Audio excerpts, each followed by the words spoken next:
ফের সক্রিয় হয়ে উঠছে দেশের স্বর্ণ শিল্প নষ্টের মূল কারিগররা। স্বর্ণ চোরাচালানের সাথে 2 দশক ধরে যুক্ত থাকা দিলীপ কুমার আগরওয়াল ও এনামুল হক খান দোলন একত্রিত হয়ে দেশের গুরুত্বপূর্ণ এই শিল্পটিকে বিনষ্ট করার নতুন নীল নকশা করছে বলে জানা গেছে। অসাধু এই স্বর্ণ ব্যবসায়ীদের ষড়যন্ত্রে স্বর্ণের বাজারে শুরু হয়েছে ফের অস্থিরতা। আতঙ্কে আছে ব্যবসায়ীরাও। ব্যবসায়ীদের দাবি, গুরুত্বপূর্ণ এই শিল্প তার সঙ্গে জড়িত ব্যবসায়ীদের রক্ষা করে দেশের অর্থনীতির চাকা সচল রাখতে হলে এখনই এদের প্রতিহত করতে হবে। বিস্তারিত অনিক মৃধার বিশেষ প্রতিবেদনে। গত 2 দশক ধরে স্বর্ণচোরা কারবারিদের দৌরাত্ম্য কমেনি। অনুসন্ধানে উঠে এসেছে দেশের অবৈধ সোনার এই বাজার নিয়ন্ত্রণ করছে মূলত ডায়মন্ড ওয়ার্ল্ড লিমিটেডের ব্যবস্থাপনা পরিচালক দিলীপ কুমার আগরওয়াল ও শারমিন জুয়েলার্সের মালিক এনামুল হক দোলন। শারমিন জুয়েলার্সের স্বত্বাধিকারী দোলন রাজধানীর চোরাই অলংকার ব্যবসার মূল হোতা। বাইতুল মোকাররম মার্কেট ঘিরে তার রয়েছে শক্তিশালী নেটওয়ার্ক। অভিযোগ আছে চোরা কারবারের মাধ্যমে তিনি অঢেল সম্পদের মালিক বনে গেছেন। ইমিগ্রেশন পুলিশের অনুসন্ধান বলছে, গেল কয়েক বছরে শারমিন জুয়েলার্সের নামে 10 কেজি স্বর্ণ আমদানি না করেও জমজমাট পাইকারি ব্যবসা করছে এনামুল হক খান দোলন। অনুসন্ধানে বের হয়ে আসে দুবাই ভিত্তিক চোরাচালানের খবরও। ইমিগ্রেশন পুলিশের প্রতিবেদন অনুযায়ী স্বর্ণ চোরাচালানের উদ্দেশ্যে মধ্যপ্রাচ্যের লাস ভেগাস খ্যাত অভিজাত শহর দুবাইতে ছিল দোলনের নিয়মিত যাতায়াত।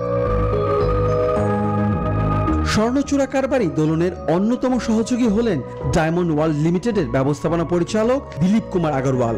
2 দশকের ব্যবধানে দিলীপ আগরওয়াল এখন কয়েক হাজার কোটি টাকার মালিক।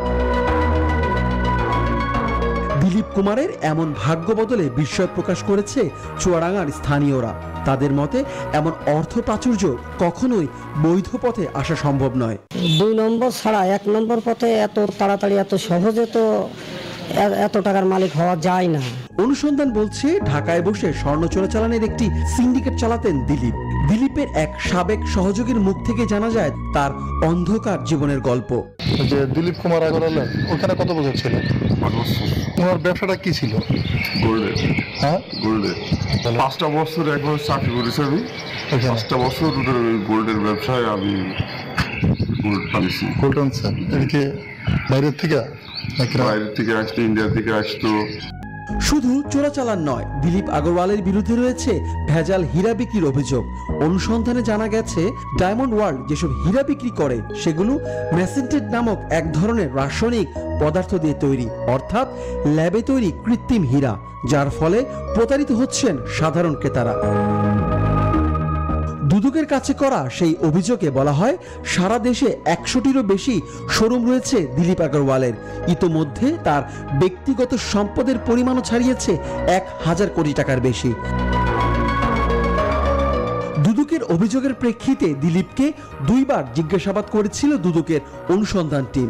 জিজ্ঞাসাবাদের সময় অবৈধ সম্পদের তথ্য প্রমাণ হাজির করলেও দিলীপ আগরওয়াল অনুসন্ধান টিমকে সদুত্তর দিতে ব্যর্থ হন।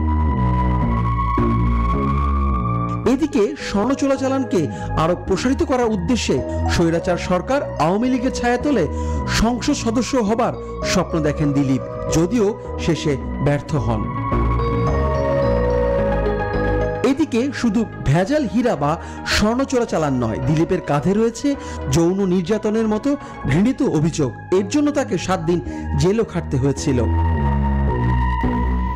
দুদক ও ব্যবসায়ীদের বিভিন্ন অভিযোগ নিয়ে এনামুল হক খান দোলন ও দিলীপ আগরওয়ালকে বারবার ফোন দিলেও অপর পাশ থেকে কোনো উত্তর পাওয়া যায়নি।